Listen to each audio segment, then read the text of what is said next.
because then you're really pushing back your 3 superstars that, like we talked about 45 minutes ago, the guys that are going to be your main eventers for WrestleMania, right? Yeah. Do you really want to put, like I said, do you want to put them back in the cage? Because if Randy is getting all the focus, I don't think you have to put him back in the cage, but he's the veteran. He's the guy that's been to the mountaintop 14 times over, right?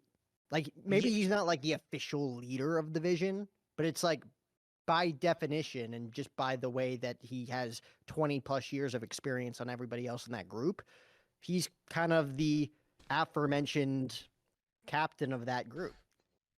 Yeah, but if you're looking, so the way I look at the vision, I look at the vision as evolution.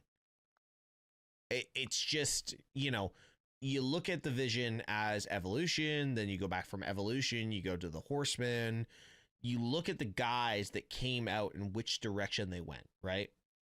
And Ric Flair was obviously then Triple H, right? You look at the Horsemen, Flair. So the version of Flair in evolution was Triple H. You now have another decade or decade and a half from evolution to now. Actually, it's been 20 years. So 20 years from evolution, you've got this new faction that is very much like evolution. And the Triple H character, which is the Ric Flair character, falls on who? Yeah, okay, you can bring Randy in, but that whole thing was Triple H was world champion, Ric Flair was world champion, right? Evolution doesn't have that character. Evolution has Randy. Evolution has, the Vision has Randy. They have Batista. Now they have Logan Paul, which falls under a category of Tully Blanchard in my mind, but Logan doesn't have a Logan's an anomaly, man. He really is. Yeah, whether we like to say it or not, he really is. So where like who fits as the Triple H? So where like who fits as the Triple H? So if you bring Randy in and he's the Triple H, which I like your vision on it, no pun intended. But then that means the world championship ends up on Randy at some point, which I don't disagree with. But then that puts back Braun and Bronson, who have literally stepped out of the shadows with the Seth Rollins injury. I mean, this with Randy Orton, this could be a SmackDown Raw takeover thing where Randy takes the title off of Cody. He's the WWE champion, 15-time champion. Yeah. Braun eventually takes the title off of CM Punk. He's the world champion, and the Vision just rules WWE. I'm fine with that. If that's the way they go, I'm fine with that. I don't think they have to have their leader be the champion and then they have like his 2 little sidekicks, right? Like it doesn't have to be like that. I mean, history has shown that that's the way you book it, and that's how they booked it with Seth Rollins. But you could book it a different way, because if Randy Orton turns heel, it's going to be on Cody Rhodes. It has to be on Cody Rhodes. Has to. I'm all for Randy Orton versus CM Punk for the world title, by the way. I just don't think that's even remotely in their plans anytime soon, if not ever again. Randy's got to turn on Cody. Randy, at this point, if it's not Drew McIntyre, Randy's got to take the title off of Cody. And then, eventually maybe Cody wins it back from him again. I don't know. But I think Randy has to win the WWE Championship from Cody Rhodes. And then Braun Breaker can feud with CM Punk heading into WrestleMania. Because to me, I think that's where they're headed.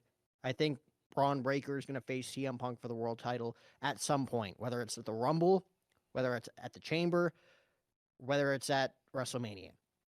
I think Braun Breaker versus Brock Lesnar, I think that's a WrestleMania 43 dream. I think you need time to build that. I don't think you can just go into Survivor Series and have them like, what was that? Isn't that what we're going into is 43? Well, what do you mean? We're going into 42 this year. I'm saying I don't think Braun Breaker versus Brock Lesnar at WrestleMania 42, unless they, eat at each other inside of War Games if Brock Lesnar's in the War Games match. I just don't think they have a reason to build that match so quickly. Well, from what they said is Brock Lesnar has signed a long-term deal, like a futures deal, which I'm going to say is 2 years for Brock Lesnar. It's like 2 years. Yeah. No, but I genuinely thought, and maybe it's just I'm tired and been going for a couple of weeks, but I thought we were going into WrestleMania 43 for some reason. No siree. But then again, okay, I agree with that. And now there's an Easter egg that I want to bring up. Now that you said what you said, there's an Easter egg I want to bring up from the new commercial for WrestleMania. Did you notice what the cards that Cody was holding? Yeah, 4-2 for WrestleMania 42. Yeah, but okay, so does that not drag Cody into the main event? And who's the main event against? Is it Brock? Is it Braun? Is it So what are you getting at with the card? Like the card said 4-2, and that was a WrestleMania promo. Yeah, it was a WrestleMania promo. You've got 4 of the biggest guys in the business currently. Right. Which gives me WrestleMania 40 vibes of when they did The Rock and Roman facing off with Cody and Seth, because they did that before they even like did the press conference in Las Vegas. Yep, they did.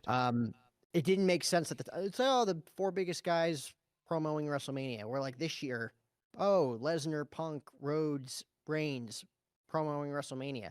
I was the first one to say, these might be our 2 main events. Or maybe we haven't gotten there yet on TV, but maybe they're booking a huge tag team match with Punk and Lesnar versus Reigns and Rhodes. I don't know how you get there, but it would make a lot of sense looking back, because everybody was so disappointed in the vignettes, thinking that like a new faction was debuting or potentially the return of like Jericho or something, all for it to just be a WrestleMania ticket combo promo, right? I think they're telling a full story here. Yeah, they're telling a full story through these commercials. And Triple H doesn't make sense. He wants to be Dana White. Why is Paul Heyman there?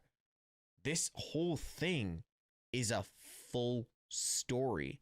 And this is, I'm going to go off on the IWC, and I genuinely don't care what the hate in the comments is, but this is the patience of the IWC not being able to deal with long form storytelling.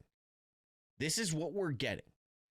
Granted, I don't see Roman and Cody and Punk and Brock, or however they put it together, if we get a Cody Rhodes heel turn and we get a tag match, whatever. I don't see that being the build, but there is a story being told here. And that's why I get excited when those commercials pop up now, because the second Roman cut his promo 2 weeks ago on the commercial, I'm like, wait a sec. There's way more to just ticket sales here. Everyone's telling their story about what WrestleMania means to them. But WWE doesn't tell underlying stories without underlying stories. So do you think it's going to be these 4 individuals, or say these 6 individuals that were shown in this promo? You think they're all going to be intertwined at WrestleMania 42? Yes, 100%. Do you think Triple H is going to be a big influence on TV heading into WrestleMania 42? Or do you think he's there just because the TKO wants him to be the next Dana White and he's just there? No, I don't think it's the next Dana White, but Dana White has always found a way to influence himself in UFC. Triple H, I feel, now has been in position as chief content officer, or whatever you want to call him, that he can now be an on-screen character of some stature. Look at tonight. He made the match between Dom and Cena. Well, I know it's been Nick Aldis and Adam Pearce for a few years now, but who appointed them Raw and SmackDown general managers? It was But Triple H. he's not done it on screen recently. That's what I'm saying. Okay, I thought you were saying like, oh, he doesn't have the authority. No. He's got the authority, but he put his foot down tonight. He made himself the middle of, oh, I want to announce Cena. Oh, Dom, you want to come interrupt? Well, great. Well, guess what? You named 3 things that I can take care of. You know, the place, the time, and what the stipulation is. Boom. Game over. End of story. Yeah. Is Triple H going to be involved? Absolutely. I think those 6 men are a massive factor in WrestleMania 42 in Las Vegas. Well, let me ask you this.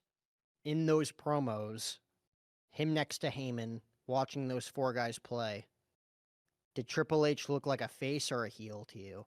Heel. Yeah. Always heel. But always heel. If that's the plan, how do you get there? I don't think we have that much time tonight, dude. Honestly, I Like, don't think we like does Triple H raise John Cena's hand in his final night in Washington D.C. and then like low blow him? No, because Cena's done. How shocking but how shocking would that be? You know what? I have been thinking about this all year about how everyone said, oh, he's got this many dates. Why not end the greatest of all time at WrestleMania? That's the thing that's been on my mind. But then again, I look at John Cena. And I'm not saying that's what's going to happen. Oh, I'm no, just saying, no. like, oh my God, he just blowed the guy that we're all cheering in his final match ever. And now Triple H is back to being the authority of WWE and laying down the law.